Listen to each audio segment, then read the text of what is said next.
Foucault was a philosopher and historian who might be the most cited scholar in the humanities of all time. Many of his theories address power and control, and his writings on prisons, psychiatric institutions, and sexuality made the connection between state power, institutional authority, and internal motivation and submission to power and authority more explicit. Foucault was most interested in the power dynamic, the ways power is manipulated by an authority to control many. He studied the techniques and systems used to gain and maintain power.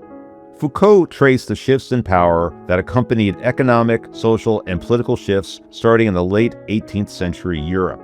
While there was historically a public spectacle of punishment for disobeying a sovereign power, such as the king, With their heads! Foucault identified a new form of contemporary power, total regimentation and control of a hierarchical power that disciplines its subjects so they ultimately come to completely internalize its dominance. This can be done through formal regimens, such as physical routines and schedules, but it can also be more psychological. Joker, why did you join my beloved corps? Sir, to kill, sir! Let me see your war face. Sir, you got a war face? Ah! That's a war face! Now let me see your war face! Ah! You don't scare me! Work on it! Sir, yes, sir!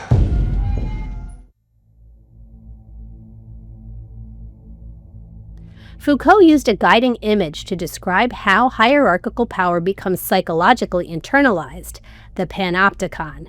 He discovered this image in an 18th century prison design by Jeremy Bentham, a legal scholar and social reformer. The Panopticon prison has cells built around a central guard tower. Theoretically, a guard stationed in this tower can see what every inmate is doing all the time, while the inmates cannot see the guard. In actuality, not every single inmate could ever be simultaneously or constantly surveyed, but the illusion of constant surveillance would be enough to compel prisoners to obey prison rules at all times. Imagining their every move might be observed, in essence, the inmates turn into their own guards. They start controlling themselves in accordance with the will of those in power. In this way, the familiar power dynamic is reversed.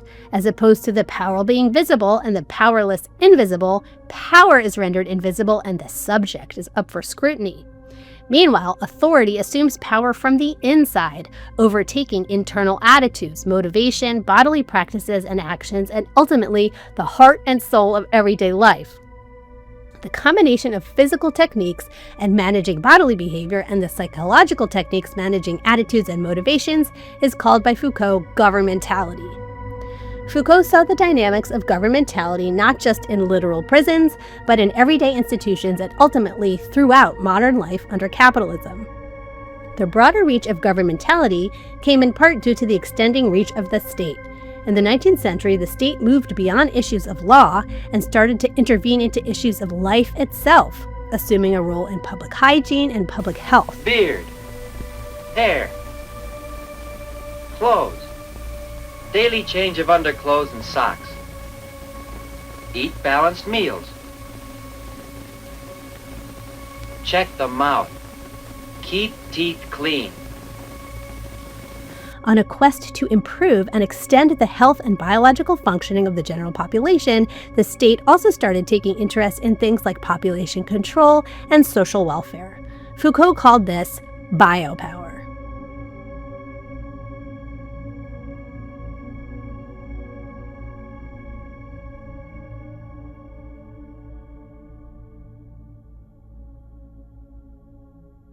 Go, go, go! This assault is 100% preventable. Brush and floss twice a day to keep the cavities away. Moms, it's up to you. Biopower can seem benign. What could be wrong with promoting health and welfare? But the important questions here are, who has been given the authority to decide what is healthy and good for the people? What is the rationale for determining what is healthy for a population, and how is health promoted and or monitored? These decisions are often made by people with what Foucault called power knowledge.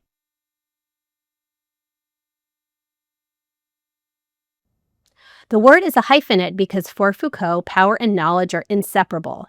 Those in power can both control streams of information and define what counts as legitimate knowledge. This selective, legitimized knowledge can then be used to justify forms of discipline and social control. In his work, Foucault showed how in the 18th century, madness was a category encompassing those individuals whose nonconformity was seen as undesirable or unwelcome. Those with mental illness or addiction, those living in poverty or unhoused, and those with certain kinds of disabilities. If nonconforming individuals were deemed mad by those with authority, they were stigmatized and subject to discipline and confinement. While madness is no longer used in this way today, the overlap of power knowledge and practices of diagnosis, incarceration, confinement, and stigmatization of certain groups continues. So do debates over who has the power knowledge to define what counts as normal, healthy, and acceptable or unhealthy and pathological when it comes to such things as gender identity, sexual behavior and reproductive decisions, and preventative health care around pandemics, mental health care, and much more. From what we knew at the beginning of COVID to what we know today, what do we know about the vaccine today that we didn't know while we were all testing it in America, taking it?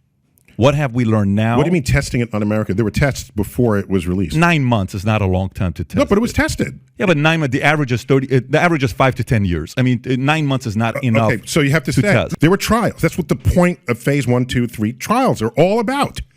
They are tested enough to get data on how to then advise the larger population. If you want it to be tested on millions of people instead of thousands, you can put in for that. Based on that, do you say, let's keep testing it while the virus keeps spreading? Do you say, we have good data on the 1,000, it's not yet at 1 million in case you wanted 1 million. Are you going to say, let's still do it on another, let's wait another 6 months so we get another 1 million in here?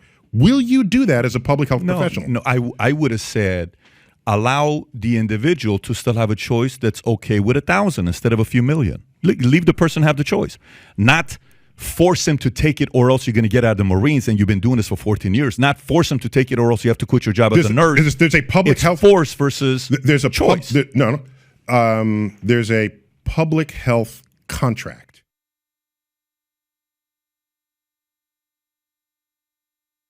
Foucault's approach towards power as a dynamic and a practice appealed to anthropologists seeking to understand shifting social contexts and power struggles against the backdrop of post-colonialism, globalization, development, and more, the way power has been established and the way people could push back or dismantle it. Many anthropologists were increasingly studying this as they sought opportunities for intervention. Ideas about biopower and power knowledge became especially relevant to the growing fields of medical and psychological anthropology and transcultural psychiatry, as anthropologists in these fields sought to understand the intersections of culture, power, and governmentality in treatment. I'm Dr. Sarah Ireland. I work at Charles Darwin University as a researcher. I have a PhD in medical anthropology, but I'm also a registered nurse and midwife.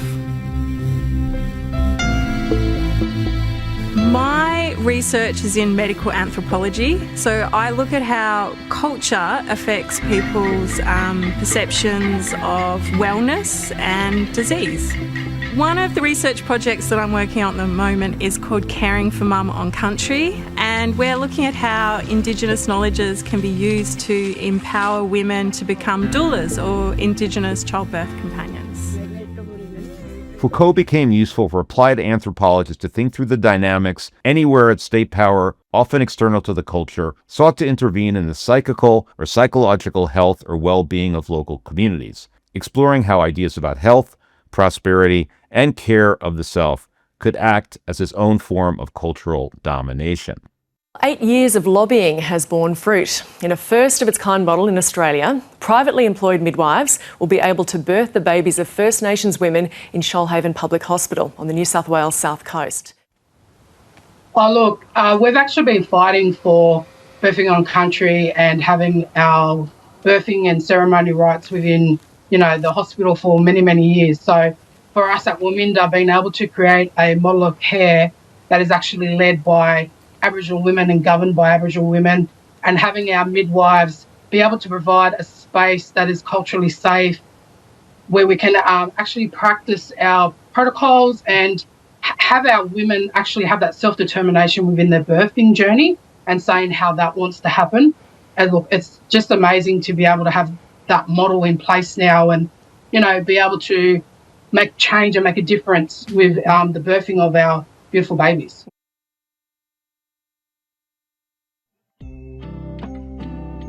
Power is not always demonstrated or enacted by obvious force or coercion. Behavior can be institutionally regimented, but there can also be a more subtle infiltration of power as submission to an authority is ingrained through language, thought, social influence, and everyday behavior. Power can assert itself as knowledge through scientific or cultural claims to authority or legitimacy, and external power can be internalized so that we actively participate in our own oppression without even realizing it. These theories of power will come into play in the upcoming videos in this series, as we delve more deeply into the sites and contexts of explicit and implicit confinement and control, incarceration, imprisonment, and surveillance. Think back to the COVID pandemic response. What were some of the public health measures recommended? Who had the power or knowledge to develop and enforce these?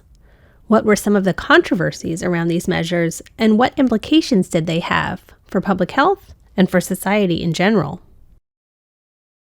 If you want to think more about practices of surveillance and self-surveillance in everyday habitus, stay close for our video on that too. If you want to think about how power and violence might be related, check out our video on forms of violence.